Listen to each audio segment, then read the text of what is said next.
I'm Carol Spieckerman, and this is Spieckerman Speaks Retail, presented by MarketScale. Hey, it's Carol, and welcome to Episode 8 of Spieckerman Speaks Retail. Now, for those of you who are listening in for the first time, I help all kinds of retail-focused companies perfect a repeatable, scalable positioning process so that you can land big B2B programs in the retail space. And I also speak at events on what's really happening across all facets of retail and what you can do about it. But right now, we're laser focused on that first part of the premise, perfecting your retail positioning and accelerating business development right now, because fourth quarter is just around the corner. And then, of course, we've got 2021 right behind it.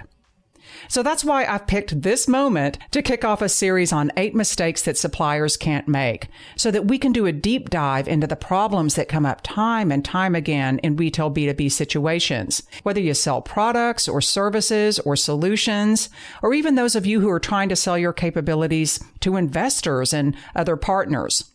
Now, we're going to take on these 8 mistakes one by one, and I'm providing concrete action steps and even some homework that's going to help you really own it going into 2021. You're going to want to listen all the way through to get all the tools and tactics and takeaways.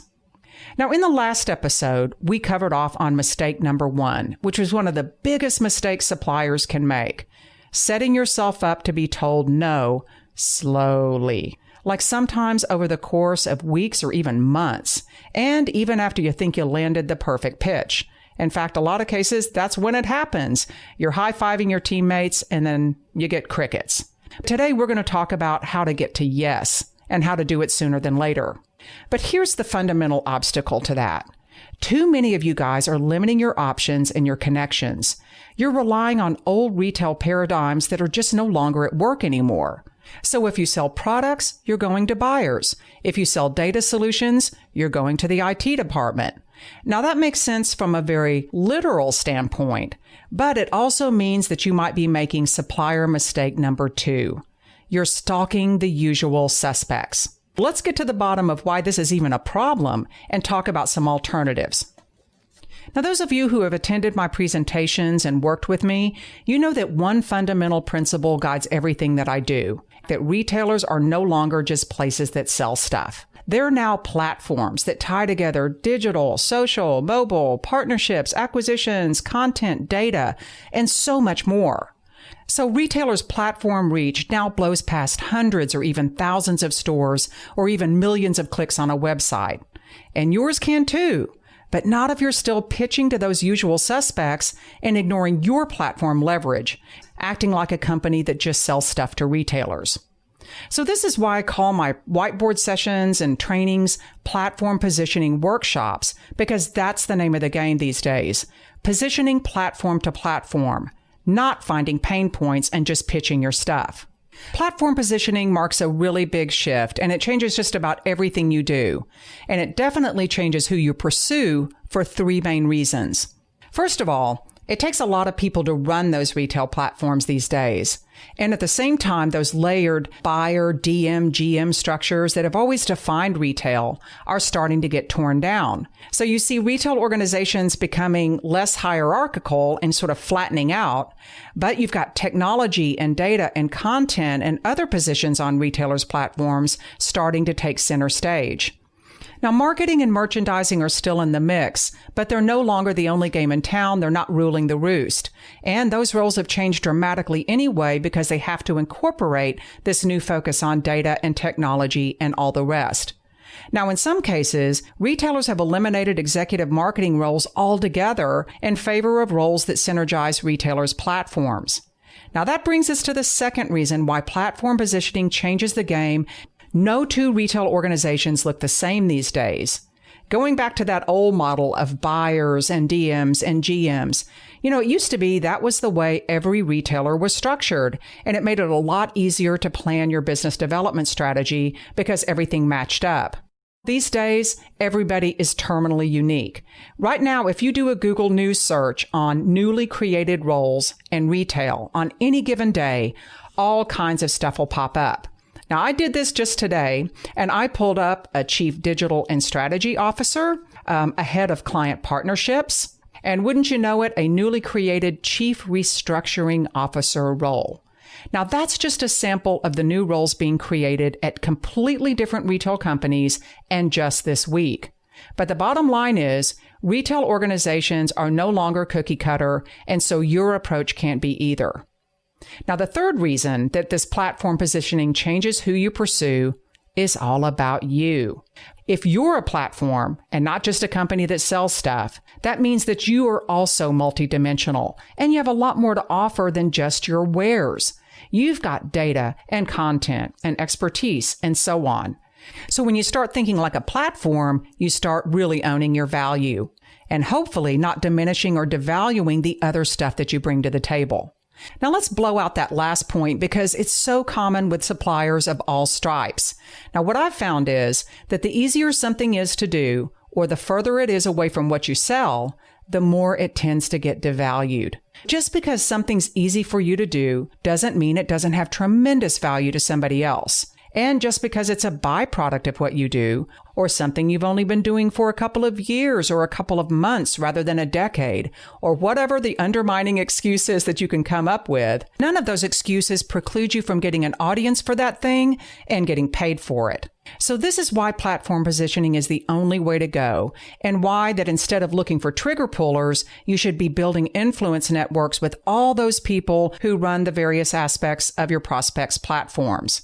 These are the people who get value out of different parts of your business and your platform. These folks might become your champions when it's all said and done. So let's talk about some best practices for linking your full platform value to your prospect's platform structure and branching out beyond those usual suspects. Here are 3 rules that are going to really help you get out of those old mindsets, and I'm going to tie in some homework and new practices that are going to broaden your reach and boost your business development. Number 1, focus on research instead of relationships. Now, I'm not saying that relationships are dead. You hear that all the time, and it's not entirely true. But the old days of relying on so-called contacts to make things happen are definitely over. We talked about one reason for this in the last episode, how Retail HQ has become a revolving door, and particularly through the corona crisis. I bet everyone listening in can attest to that. It's just a universal frustration. No one's staying in place, everybody's moving around constantly, and that means that even if you do have contacts now, you're not going to have them for long. And of course, that means that you absolutely will not use claims of having contacts and relationships as your primary hiring criteria, because that qualification is going to melt away very quickly, and then what do you have left? You want to hire people who can plug into your process, and that's why we're talking so much about defining that process. One of the top requests that I get, and I get it several times a week, is some kind of contact or referral request. Companies hoping that I'm going to get so excited about what they offer that I'll just bust out and start naming names or even representing them to my contacts. I don't do this, not because I'm a meanie, but it's because it totally misses the point. Doing so would reinforce bad habits and create temporary crutches for companies that should be building a process and doing relevant research that's going to ride out that revolving door that's happening in retail. So let's talk about that research. Now, we just talked about how no 2 retailers have the same structures and titles anymore. So job number 1 is to find out who does what and where, and that requires research. For info on publicly traded companies, I like to refer people to seekingalpha.com. I'm not affiliated with them. They're just a great resource for transcripts and investor calls to where you can really read through and parse out what their top initiatives are, what they're putting on the front burner, and who they're placing in charge of those initiatives, most importantly. You'll learn about the new roles they're creating and why they were created in the first place. Your goal is to list at least 5 contacts who link to different capabilities on your platform. Not just buyers, but influencers and persons of interest also. You're essentially deconstructing your platform and then linking it to theirs under the assumption that no 2 retailer platforms are going to look the same. Now, this goes for those of you who work with brands and other retail stakeholders too. The rule is the same. This is just all about B2B contacts and making things happen. Rule number 2 is to focus on curiosity rather than closing. What if you approached every meeting with a genuine sense of curiosity, wanting to really learn and see where things go, rather than just racing toward a close? Well, I can tell you that this one change immediately differentiates you from your competitors, and it immediately transforms the energy in the room, or as the case is now, on the Zoom. It's going to lower the pressure and create a level playing field. But more than anything, curiosity takes confidence, and it encourages disclosure and mutuality in these relationships. Remember, as part of your prospect mix, you're deliberately seeking audiences with folks who may not be able to directly book business with you, but they might be able to in the future. In the meantime, they might have mighty influence over those who do, or have valuable information that's going to move your process along. And here's a little secret. Did you know that a lot of retailers don't even know who does what in their organizations anymore? Their organizations are changing so fast because of that revolving door and all of those newly created roles that all kinds of functions are falling into gray areas. So having that sense of curiosity is going to help uncover these possibilities, and it's going to give people permission to buy into what you do rather than just brushing it off because they can't automatically assign it. So it really does pay to stay curious for all kinds of reasons.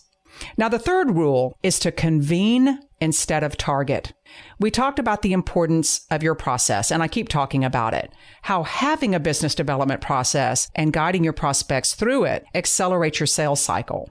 Even though your process is going to be unique to you, mastering the art of convening multiple stakeholders is going to get you so much further than targeting a so-called trigger puller and continuing to just go after them. So convening needs to be part of your process, and that means having a point of view on the roles within your prospect's organization that support your unique business development process, and then proactively pulling those people together as early as possible. I have a client in the fashion business who is an absolute master at this. Early in their business development process and all the way through to when their goods are shipped and sold, they plug their clients' merchandising, marketing, data analytics, and other stakeholders into their process, and then they match them up with counterparts within their organization. Their retail clients and their other partners consistently say, "Man, this is such a help." And that's really sweet because we can't lose sight of the fact that your goal is to provide value. And it makes all kinds of sense because as decentralized as some of these companies are becoming these days, they're grateful to get to know some of the folks within their own company that they otherwise wouldn't even meet. So you can be the conduit to this kind of collaboration, and it benefits you and your prospect. Don't wait for them to hook you up. Start making the connections and pulling them together early in your process. You're going to become much more meaningful to each of your customers when you do this, and you're going to have a larger network of decision makers and influences anchoring your process with that prospect. Research, good old-fashioned curiosity, and convening are the pathway to getting past the usual suspects and to broadening your horizons and your influence. You know, nothing makes me happier than seeing the lights go on as companies start really owning their value, getting credit and results for the stuff they're already doing, and getting more confident as they pivot to platform positioning. Now, if that lights your fire, then stay tuned for the rest of the series. Thanks for listening in today. I would love to hear from you if you have any questions or ideas to share. You can ping me at carol@spieckermanretail.com or hit my site at spieckermanretail.com to check out more insights, subscribe to my updates, and get the latest on events and other happenings. I'll see you next time.